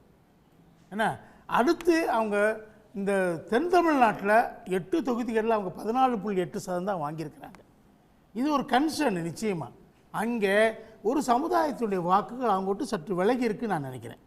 முழுமையாக விலகி அது எங்கே போயிருக்குன்னு நினைக்கிறீங்க? அது நமக்கு தெரியாது. திமுகவுக்கு போயிருக்கலாம், கொஞ்சம் பாஜகவுக்கு போயிருக்கலாம், பெருமளவுக்கு பாஜகவுக்கு போகிறதுக்கு சான்ஸ் இருக்குது. ஏன்னா அந்த சமுதாயத்தை சேர்ந்த 3 தலைவர்கள் தான் இதை மோட்டிவேட் பண்ணுறாங்க. அவங்க பாஜக கூட்டணியில் இருக்கிறாங்க. அப்ப அதை ஈக்குவல் பண்றதுக்கு இங்க ஏன் சரியான அதிமுகவில் தலைவரை நீங்க வந்து பொசிஷனிங் பண்ணல? அதிமுக ஏன் பண்ணல தென் தமிழக? அது முழுமையா போயிடலங்க, ஒரு சின்ன பகுதி விலகி இருக்குது. அப்ப ஓபிஎஸ் அவர்கள் இல்லாத இடைவெளி அங்க தெரியுதா? நீங்க பேசிட்டே இருந்தீங்கன்னா என்ன பேசவே விடறேன்னா இல்ல சார், உங்களுக்கு கேக்குறேன், எப்படி பதில் சொல்ல முடியும்? மோர் கிளாரிட்டிக்காக அதாவது ஒண்ணே சொல்றதுக்கு நீங்க முழுமையா அனுமதிக்க மாட்டேங்கிறீங்க. சொல்லுங்க. ஒண்ணே சொல்லி முடிச்சிடுறேன். சொல்லுங்க. வேற அடுத்து நீங்க நானே உங்களுக்கு வாய்ப்பு தர்றேன், நீங்க இன்டர்வியூ பண்ணுங்க. என்ன நீங்களே பேசிட்டே இருந்தீங்கன்னா நானும் பேசிட்டே இல்ல இல்ல, நீங்க சொல்லக்கூடிய விஷயத்தை இன்னும் தெளிவா நம்ம கொண்டு போகணும்ங்கறதுக்காக நான் கேக்குறேன். இல்ல நீங்க என்ன தெரியுமா, அந்த பாயிண்ட் தான் நான் பேசுறேங்க. That is a concern for ADMK. நான் சொல்றேன், சிட்டியில வாக்கு குறைஞ்சது கன்சர்ன் கிடையாது. அந்த வாக்காளர்கள் இந்த பெர்செப்ஷன் பேட்டிலினுடைய பெர்செப்ஷன் மாறும்போது அவங்க திரும்பி வருவாங்க. ஆனால் சிட்டி வந்து இந்த தென் தமிழகம் ஒரு சமுதாயம் உங்களோட சற்று விலகி இருக்குது. ஆனால் அந்த சமுதாயம் முழுமையாக ஒன்றும் விலகி இல்லை. ஏன்னா அருப்புக்கோட்டை, திருமங்கலம் போன்ற அந்த சமுதாய வாக்குகள் அதிகமாக இருக்கக்கூடிய தொகுதிகளில் 7 தொகுதிகளில் அதிமுக முன்னிலை வகிச்சிருக்காங்க. சட்டமன்ற தொகுதிகளில் இதே நாடாளுமன்ற தேர்தலில் அதில் அருப்புக்கோட்டையும் திருமங்கலம் வருது. ஸோ அவங்க முழுமையாக பண்ணிடலாம். ஆனால் பாஜக என்ன நினைக்குதுன்னா அந்த சமூகத்தை அதிமுகவிலேருந்து முழுமையாக பிரிக்கணுங்கிறதுக்காக கும்பகர்ண தூக்கத்தில் இருந்த சசிகலாவை தட்டி எழுப்பி நீ பிரச்சாரத்துக்கு போன்னு கிளப்பி விடுறாங்க. அது பாஜக வேலைன்றீங்க? ஆமாம், கண்டிப்பாக 3 பேருக்கு பின்னாடி பாஜக தான் இவங்களை இயக்குறாங்க. அப்போ இந்த அம்மா இத்தனை வருஷம் சும்மா இருந்துட்டு திடீர்னு முழிச்சு பார்த்து இவங்க வந்து இப்போ போகிறாங்க. போகும்போது எந்த ஆயுதத்தை கையில் எடுக்கிறாங்க? ஜாதிய ஆயுதத்தை கையில் எடுக்கிறாங்க. அதிமுக கொங்கு மண்டலத்தில் ஜெயிச்சப்ப இவங்க ஜாதியை சொல்லலை, தோத்த இந்த நேரத்தில் ஜாதியை கையில் எடுக்கிறாங்க. அவங்க சொல்ற எந்த வாதமும் ஏற்றுக்கொள்ளக்கூடியதா இல்லை. ஜாதி ரீதி அதிமுக குறுக்கிட விரும்புறாரு. சரி, இல்லை கலைசர் சொல்கிற இந்த ஃபைண்டிங் இருக்கு இல்லையா, தென் தமிழ்நாட்டில் அதிமுகவுக்கு வாக்குகள் சரிந்திருக்கு அப்படின்னு, இது இந்த தேர்தலில் மட்டும் நடக்கலையே. கடந்த காலங்கள்லேயும் வந்து பல தேர்தல்களில் கிட்டத்தட்ட 2019, 2021 தேர்தல்லையே உங்களுக்கு வந்து அங்கே வாக்குகள் சரிந்திருக்கு இல்லையா. அப்போ தெரியாத விஷயம் வந்து இப்போ திடீரென்று முழித்து கொண்டது பேசுவது 2021ல நீங்க நான் பேசணுங்க. இப்ப என்னுடைய நேரம் ஷார்ப்பா முடிச்சுக்கணும். அவர் பேசிட்டே போறாரு. இபிஎஸ் அவரே என்னுடைய நேரத்தை எடுத்துருவாரு. நீங்க ஏற்கனவே என்னுடைய நேரத்தை ஆக்குபை பண்ணிட்டீங்க. பதில் சொல்லுங்க. சரிங்க, நான் வித்ரா பண்ணிக்கிறேங்க. நீங்களே நீங்க 2 பேரும் பேசி முடிவு பண்ணுங்க. கலைசர் பதில் சொல்லுங்க. நான் என்ன சொல்றேன், நீங்க தென் தமிழ்நாட்டில் 2021 தேர்தலில் அவ்வளோ மோசமாக தோத்தாங்களா? அவங்க வாக்கு வங்கி பெரிய அளவுக்கு சரிந்ததா? இந்த அளவுக்கு சரிந்ததா? இப்பயே சரிந்தது என்பதற்கு காரணம் இருக்குது. அந்த சரிவை முழுமையாக்குவதற்கு சசிகலா இன்று ஜாதி அரசியலை முன்னிறுத்தி இறக்கப்பட்டிருக்கிறார். இது பாஜக இதுக்கு பின்னாடி இருக்குது. இதை செய்வாங்க பாஜக. அப்போ இந்த ஜாதி அரசியலை இருக்கும்போது அது ஒரு இருமுனை கத்தி. அது எப்பயுமே ஒரு எதிராளியை மட்டும் தாக்குறது இல்லை, உங்களையும் தாக்கும். நீங்கள் கன்சால்டேஷனுக்கு போனீங்கன்னா அதுக்கு எதிர்வினை இருக்கும் எப்பயுமே. வன்னியர்கள் என்ன சொன்னாங்க ஒரு கட்டத்தில்? பாமக என்ன சொல்லிச்சு? வன்னியர் வாக்குகள் அந்நியருக்கு இல்லைன்னு சொன்னாங்க. இப்போ என்ன நிலைமை தெரியுமா? அங்கே அந்த பகுதியில் அந்நியர் வாக்குகள் பாமகவுக்கு இல்லை, வன்னியருக்கு இல்லை. வந்துருச்சா அந்த நிலைமை? அந்த நிலைமை நீங்கள் ஒரு காஸ்ட்டை கன்சால்டேட் பண்ணீங்கன்னா ஆல் அதர் காஸ்ட் சரி வரேன். Will get consolidated into one unit. Okay. அதுக்கான ஆபத்து இருக்குங்கிறேன் நான். ஓகே. ஆனா பாஜகவினுடைய வேலை இருக்குது. சரி ஓகே. இதை வந்து நீங்க ஜாதி அரசியலை கையில் எடுத்தவன் எவனுமே தமிழ்நாட்டில் மேலே வந்ததில்லை, அழிஞ்சு தான் போயிருக்காங்க. அப்படி சொல்றீங்க. வரலாறு இதான் வரலாறு. இதான் வரலாறு. மெஜாரிட்டி ஜாதி அரசியல் சின்னமா எடுத்துட்டானே ஆதாரம் இல்லாத ஒரு குற்றச்சாட்டு வச்சிருக்கீங்க சரி நீங்க. ஓகே. கேசிபி இல்ல இல்ல கலை சார் நீங்க இருங்க, நான் ஒரு கேள்வி உங்களுக்கு கேட்கிறேன். ஜாதி அரசியல் நான் முடிச்சிடுறேன். என்ன தெரியுமா, நீங்க இப்போ ஒருங்கிணைப்பு எல்லாரும் ஒன்றிணைன்னு சொல்றீங்க, பேசுறேன் ஒன்றிணைன்னு சொல்றீங்க. இப்போ முதல்ல நீங்க என்ன செய்யுங்க தெரியுமா, டிடிவி, சசிகலா, ஓபிஎஸ் 3 பேரையும் ஒன்றிணைச்சிருக்காங்களா? இல்ல அவங்களும் அவங்க 15 என் தலைமை ஏற்றுக்கொண்டு வர்றவங்க சரி ஓகே என் வீட்டுக்கு வாங்கன்னு சொல்லுங்க. நான் முடிச்சிடுறேங்க. ஒரே விஷயம் தாங்க, அப்படிலாம் நீங்க கட் பண்ணிட்டு போக முடியாது. நான் ஒரு முக்கியமான விஷயம் கட் பண்ணிட்டு கலை சார் சொன்ன ஒரு தவறான கருத்து. இல்ல ஓபிஎஸ் சொன்ன ஒரு தவறான ஒரு கருத்துக்கு நான் பதிவு செய்யணும். சென்னை சின்னமா அவங்க ஜாதி அரசியல் ஒரு அஃபிடவிட் தாக்கல் பண்ணாரு. அதுல என்ன சொன்னாரு, சசிகலா அதிமுக பொதுச் செயலாளர் அல்ல, அவரை அடிப்படை உறுப்பினர் பதவியிலிருந்து 2017 நீக்கிட்டோம் சொன்னார். கேப்ப நான் கர்ணன் கிட்ட கேக்குறேன். கர்ணன், ஓபிஎஸ், டிடிவி, சசிகலா இவங்க எல்லாமே முதல்ல ஒருங்கிணைஞ்சிட்டாங்களான்னு கேக்குறாரு திரு கலை. ஷார்ட்டா இன்டர்வியூ ஒருங்கிணைக்க தானே போறாங்க. இப்ப அது மட்டுமல்ல மேடம் அது மட்டுமல்ல, ஓபிஎஸ், டிடிவி அது மட்டுமல்ல, எடப்பாடி கம்பெனியில் இருக்கக்கூடிய முக்கிய அமைச்சர்கள் சின்னமாட்ட பேசிட்டு இருக்காங்க. அது இப்ப கலைசாருக்கு தெரியுமோ தெரியாது. கலைசார் ஒரு சாட்டா ஒரு பேச்சை பேசிட்டாரு, சின்னம்மா வந்து ஜாதி அரசியல்ல பிஜேபியினுடைய தூண்டுதலாக ஜாதி அரசியல் பண்றாங்க. ஒரு காலகட்டத்திலும் சின்னம்மா அவங்க ஜாதிக்கு அப்பாற்பட்டு மதத்துக்கு அப்பாற்பட்டு புரட்சி தலைவர் எம்ஜிஆர் எப்படியோ அதே போல அம்மா எப்படியோ அந்த வழியில் வந்தவங்க. அவங்க ஜாதி அரசியல் யார் பண்றது? எடப்பாடி பழனிசாமி. அதை அவர் ஒத்துக்கணும். நாங்க ஜாதி அரசியல் பண்ணியிருந்தா அன்னைக்கு எடப்பாடி பழனிசாமி முதலமைச்சராக இருக்க முடியாது, அன்னைக்கு தினகரனோ திவாகரனோ முதலமைச்சராக இருப்பாங்க. யாரு ஜாதி அரசியல் பண்றது? இது தவறான கருத்தை கலை அவர்கள் பதிவு பண்றாங்க. அதை குறுக்கிட விரும்பினாரு சார் திரு கேசிபி. இல்ல அதாவது அபிநயா, நீங்க ஒரு கேள்வி கேட்டீங்க, எடப்பாடி பழனிசாமி தலைமை ஏற்று ஓபிஎஸ், சசிகலா போன்றவர்கள் இணைவார்களா அப்படின்னு. நீங்க எடப்பாடி பழனிசாமியை உங்க தொலைக்காட்சி மூலமாகவே நான் சொல்றேன், ஒருங்கிணைப்பு குழு சார்பாக நான் சொல்றேன், எடப்பாடி பழனிசாமியை வெளிப்படையாக அறிவிக்க சொல்லுங்க. எடப்பாடி பழனிசாமியின் தலைமையை ஏற்று ஓபிஎஸ், சசிகலா, தினகரன் போன்றவர்கள் இணையலாம் என்று அவரை அறிவிக்க சொல்லுங்க. ஒருவேளை சசிகலாவுக்கும் தினகரனுக்கும் அவருக்கு ஏதேனும் பர்சனலாக இருந்தால் கூட ஓபிஎஸ் முதல்ல ஒரு ஸ்டேஜாக வரணும்னா இணையலாம் என்று அவரை அறிவிக்க சொல்லுங்க. நிச்சயமா நான் அதை இணைச்சு காட்டுறேன். ஒன்று. திரு எடப்பாடி பழனிசாமி அவர்கள் எடப்பாடி பழனிசாமி ஒன்று சொல்றாரு இல்லையா, ரட்டளைக்கு எதிர்த்து நின்றவங்க வந்து அதிமுக சேர முடியாதுன்னு. அப்ப சிம்லா முத்துச்சோழன் அம்மாவை எதிர்த்து ஆர்கே நகர்ல ரட்டளை எதிர்த்து தானே போட்டியிட்டாங்க. அவரை இன்ஸ்டன்ட் நூடுல்ஸ் மாதிரி உடனே கட்சியில சேர்த்து நீங்க எப்படி அவருக்கு சீட்டு கொடுத்தீங்க? அவர் ரட்டளை எதிர்த்து நிக்கலையா? அம்மாவை எதிர்த்து நிக்கலையா? மதுரையில டாக்டர் சரவணன் ரட்டளை எதிர்த்து அம்மா அந்த ரட்டளை சின்ன ஆத்தரைசேஷன்ல கையெழுத்து போட்டதை எதிர்த்து நீதிமன்றம் வரை சென்று போராடி வந்த அந்த சரவணன் ரட்டளை சின்னத்தில் எதிர்த்து நிக்கலையா? அப்ப நீங்க அவரை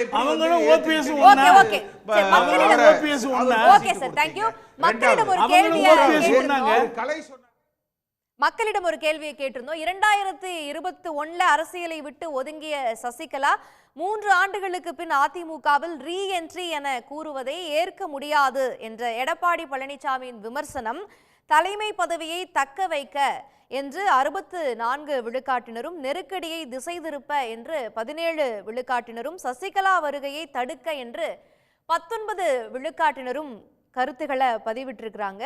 அந்த நேயர்களுக்கும் மக்களுக்கும் நன்றி. டாக்டர் ஸ்ரீதர், உங்களிடமிருந்து போகணும்னு நினைக்கிறேன். சுருக்கமாக உங்களுடைய ஃபைனல் தாட்ஸை வைங்க. தலைமை பதவியை தக்க வைப்பதற்காகத்தான் எடப்பாடி பழனிசாமி வந்து இது போலெல்லாம் பேசுகிறாருன்ற கருத்து மேலோங்குது. அந்த அப்படி மக்கள் சொல்லியிருக்காங்க, நான் அதை வந்து இது பண்ண முடியாது. பட் என்னுடைய கருத்தை தான் சொல்கிறேன். அது மாதிரி பண்ணுற மாதிரி எனக்கு தெரியல. அவர் தான் மெஜாரிட்டி இருக்குது, அந்த மாதிரி இனிமேல் தக்க வைக்குங்கிற ஒரு நெசசிட்டி எடப்பாடி பழனிசாமி இருக்கிற மாதிரி தெரியல. ஆனால் என்னுடைய கன்சர்ன் எல்லாம் அதிமுக என்னுடைய கன்சர்ன் இல்லை, பொதுமக்களோட கன்சர்ன். அதிமுக சம்பந்தமில்லாத பொது ஜனங்கள் என்ன சொல்கிறாங்கன்னா, உங்கள் கட்சி ஏன் இப்படி துண்டு துண்டாக கிடக்குது, ஒன்று சேருங்க, ஒன்று சேருங்க. ஒன்று சேர்க்க முடியலன்னா அட்லீஸ்ட் அந்தந்த குரூப்புகளாக இருந்து ஒரு கூட்டணியாக வச்சுக்கோங்க உங்களுக்குள்ளேயே. உங்கள் ஏடிஎம்பி ஓட்டவாது மற்ற கட்சிக்கு போகாமல் பாதுகாத்து அது ஒரே பேலட் பாக்ஸில் போடுற மாதிரி ஒரு கூட்டணியாக அமைச்சுக்குங்க. நீங்கள் பெரியவங்க அவங்க பெரியவங்கன்னு சொல்லாமல் அப்படியே ஒரு கூட்டணி வைங்கன்னு சொல்லி தமாஷா சொல்கிறாங்க. அது கூட சாத்தியப்படலாம், அதை கூட நினைக்கலாம். திரு கர்ணன், உங்களுடைய ஃபைனல் தாட் சார், சுருக்கமா. சன் நியூஸ் வாயிலாக எடப்பாடி பழனிசாமிக்கு ஒரு அன்பான கோரிக்கை வைக்கிறேன். தொடர்ச்சியாக நாங்கள் 7 வருஷமாக கோரிக்கை வைக்கிறோம். செவிடங்காதில் சங்கூதுன மாதிரி தெரியுது, அவருக்கு காது செவிட இன்னும் புரியலை. ஒன்றுபட்டால் உண்டு வாழ்வு. தாம் பெரியாள் நீங்கள் போக போக ஒருத்தவன் பின்னாடி வரமாட்டான். இப்பயே தொண்டர்களால் புறக்கணிக்கப்பட்ட ஒரு தலைவர் எடப்பாடி பழனிசாமி. திமுகவின் கைக்கூலியார் எடப்பாடி பழனிசாமி. அந்த பட்டத்தை வாங்கிட்டீங்க. தயவு செய்து கேசி பழனிசாமி போன்ற அந்த குழுக்கள் செயல்படுது. அனைவரும் ஒன்றுபட்டால் உண்டு வாழ்வு. கூடிய விரைவிலே நீங்கள் மனந்திருந்தி வர வேண்டும், சின்னம்மா தலைமை ஏற்க வேண்டும். இதுதான் தொண்டருடைய கருத்து, தொண்டருடைய கோரிக்கை. திரு கலை, உங்களுடைய இறுதி பார்வை. நான் என்ன சொல்கிறேன், இவங்க 3 பேரும் எங்களுக்கு பின்னாடி தொண்டர்கள் இருக்காங்கன்னு சொல்கிறாங்க. இவங்க 3 பேரும் ஒன்று சேருங்க, முதல்ல ஒரு கட்சி ஆரம்பிங்க, அதிமுகவை தோற்கடிங்க. நாங்கள் தான் பலமானவங்க, நாங்கள் ஜெயித்து காட்டுறோம், இறங்குங்க களத்தில். நீங்கள் எடப்பாடி அவர் பதவியை விட்டுட்டு ஓடணுங்கிறீங்க. அவர் தேர்ந்தெடுக்கப்பட்டவங்க கட்சியால், அவர் எங்கே விட்டுட்டு போகணும்? 99% கட்சியினுடைய எல்லா கட்டமைப்புகளையும் இன்னைக்கு அவரோட தான் இருக்கிறாங்க. தோல்வி படங்கோடுங்கிறீங்க. இதுக்கு பின்னாடி கூட யாருமே வெளியேறல, அங்க இருந்து ஒருத்தர் கூட வெளியேறல. அதெல்லாம் நீ கணக்கில் எடுத்துக்கணும். நீங்க அவங்க 1 கோடிக்கு மேல வாக்கு வாங்கியிருக்காங்க. திமுக வந்து 1 கோடியே 15 லட்சம் தான் வாங்கியிருக்காங்க. அதனால ஒன்றும் பெரிய டிஃபரன்ஸ் கிடையாது. நீங்க இது ஒரு பெரிய தோல்வின்னு எடுத்துக்காட்ட முயற்சி பண்றீங்க. நீங்க நின்று அவர் தலைமை நீங்க ஏத்துட்டு அவர் தலைமை ஏத்துட்டு இவங்க போனா என்ட்ரி இருக்குங்க. எப்படி என்ட்ரி கிடைக்கும்? ஓகே சார், டைம்ல. திரு ஷபீர், உங்களுடைய இறுதி பார்வை. அதிமுக வல்னரபிளா இருக்கா அப்படின்னா இருக்கு. இபிஎஸ் வல்னரபிளா இருக்காருன்னா இந்த தோல்விகளுக்கு பிறகுலாம் அவர் மீது அந்த கேள்விகள் அப்படின்றது எழுது. பட் அவருடைய வியூகம் என்னவாக இருக்கிறது அப்படின்றத அவர் வெளிப்படுத்தணும். அதை நோக்கி அவர் வந்து வேலை பார்க்கணும். 2026 என்பது இலக்குனா அதை நோக்கி பயணம் செய்யும் போது இன்னைக்கே அவர் களத்தில் இறங்கணும். இன்னைக்கே அதற்கான தயாரிப்பு வேலைகளில் அவர் ஈடுபடணும். அதை அவங்க விசிபிளாக செஞ்சால் மட்டும்தான் அந்த பெர்செப்ஷனை மாற்ற முடியும். ஏன்னா அதிமுகவுடைய ஓட்டு பெரிய அளவுக்கு சரிந்திருக்கா அப்படின்னா சரியில்லை. அதே மாதிரி அதிமுகலேருந்து எல்லாம் கூடாரமே காலி ஆயிடுச்சா அப்படின்னா காலியும் ஆகல. அதிமுகவுக்கு இன்னைக்கு ஒரு பலவீனம் அடைந்திருக்கிறது அப்படின்றது தெரியுது. விசிபிளாக தொண்டர்கள் உற்சாகமாக இல்லை அப்படின்றது உணர்றாங்க. அப்போ அதை தலைமை சரி செய்ய வேண்டும். இந்த பிரச்சனை இருக்கு இல்லையா, இபிஎஸ் ஒரு பக்கம், ஓபிஎஸ் ஒரு பக்கம், சசிகலா இவங்கெல்லாம், இதெல்லாம் வந்து அதிமுகவை மேலும் பலவீனப்படுத்தக்கூடிய விஷயங்கள். ஆனால் தலைமை என்பது அதை சரியா கணிச்சு அதை அடுத்த கட்டத்துக்கு கொண்டு போறதுக்கான வேலையை அவர் செய்யணும்னு பாக்குறாரு. திரு கேசிபி, ஏற்கனவே ஒரு கோரிக்கையை வச்சுட்டீங்க, இப்ப உங்களோட ஃபைனல் தாட்ஸ் வச்சிருங்க சுருக்கமா. இல்லை, அவர் கலை சொல்லும் பொழுது இந்த ஒருங்கிணைப்பு குழுவில் முதல்ல சசிகலா தினகரன் ஓபிஎஸ் இணைங்கன்னாங்க. எங்களுக்கு வந்து 4 பேருமே முக்கியம் இல்லை. எடப்பாடியும் முக்கியம் இல்லை, சசிகலாவும் முக்கியம் இல்லை, ஓபிஎஸும் முக்கியம் இல்லை, தினகரனும் முக்கியம் இல்லை. அதிமுக என்கிற கட்சி தான் முக்கியம். எங்களுக்கு வந்து சசிகலாவையும் ஓபிஎஸ்ஸையும் இணைச்சு அவர்களை வலிமைப்படுத்தணுங்கிறது எங்கள் நோக்கம் இல்லை. இல்லை, இவர்களை எடப்பாடி பழனிசாமி தலைமையை இருக்க வச்சு எடப்பாடியை வலிமைப்படுத்தணுங்கிறது எங்கள் நோக்கம் இல்லை. ஒன்றுபட்ட அண்ணா திராவிட முன்னேற்ற கழகத்தை, வலிமையான அதிமுகவை, தேர்தலில் எப்பொழுதுமே வெற்றி பெறுகிற அதிமுகவை, திமுகவை ஆட்சி கட்டிலிருந்து இறக்கி ஆளுகிற கட்சியாக வெற்றி பெறுகிற அதிமுகவை உருவாக்குவது மட்டும்தான் எங்க நோக்கம். தனிப்பட்ட மனிதர்கள் எங்களுக்கு முக்கியமே இல்லை. தேவைப்பட்ட இந்த 4 பேரை ஒதுக்கி வச்சுட்டு கூட ஒன்றுபட்ட அதிமுக உருவாக்கலாம். ஓகே சார், கேசிபி தலைமை இல்லையா? அப்படிதான் நான் ரொம்ப சந்தோஷப்படுவேன். சரி, ஓகே. 4 பேர் இல்லைன்னா அப்புறம் எப்படி யாரை தான் தலைமையாக்க போறீங்க? தேங்க்யூ. நிறைய நோக்கங்களையும் கோணங்களையும் பகிர்ந்து கொண்ட இந்த விருந்தினர்களுக்கும் பார்த்த நேயர்களுக்கும் நன்றி. கேள்வி களம் நிறைவுக்கு வருகிறது. மீண்டும் ஒரு நிகழ்ச்சியில் சந்திப்போம். நன்றி, வணக்கம்.